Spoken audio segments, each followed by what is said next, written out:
कई साल पहले की बात है। एक घने जंगल में एक बूढ़ा और कमजोर बगुला रहता था। वह इतना कमजोर हो चुका था कि अब शिकार करना उसके लिए बहुत मुश्किल हो गया था। एक दिन वह तालाब के किनारे बैठा हुआ तालाब की मछलियों को ललचाई नजरों से देख रहा था। तभी एक मछली ने उसे देखकर कहा, क्या बात है बगुला भगत, इतनी तन्मयता से क्या देख रहे हो? बगुले ने उदास स्वर में जवाब दिया, मैं 2 दिन से भूखा हूँ। कमजोरी के कारण मैं शिकार नहीं कर पा रहा।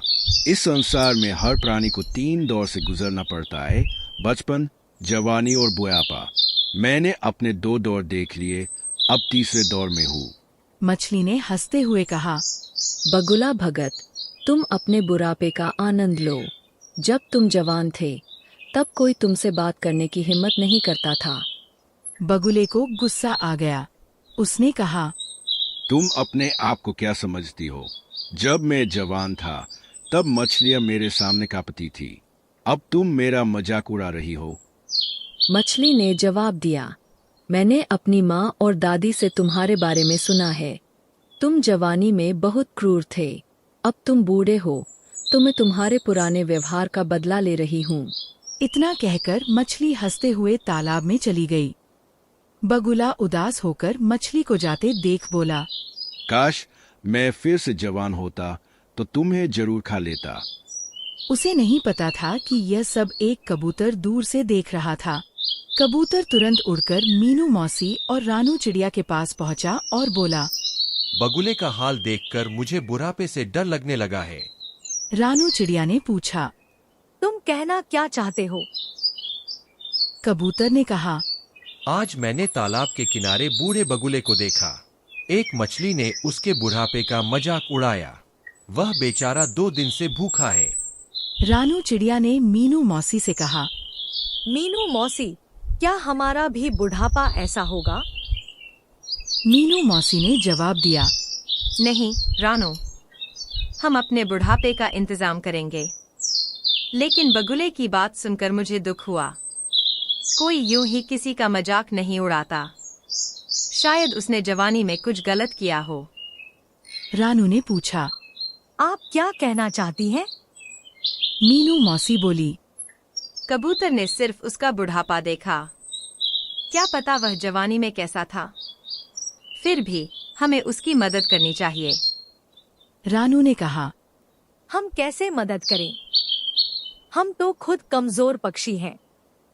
मीनू मौसी चली गई, लेकिन रानू के दिमाग में बगुले की बात बार बार आ रही थी।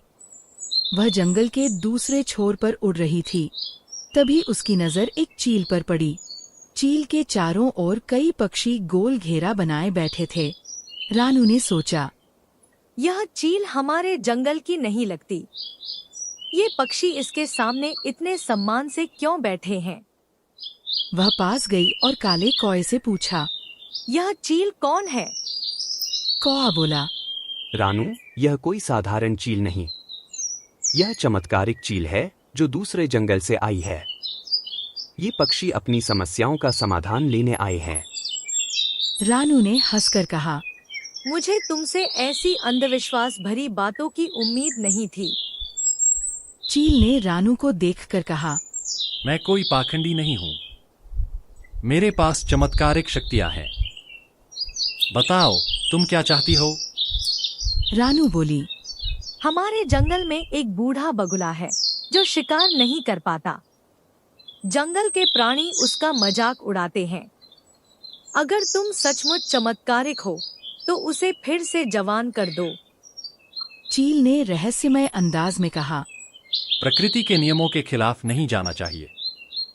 जो बूढ़ा हो गया उसे बूढ़ा रहने दो, कहीं तुम्हें पछताना न पड़े।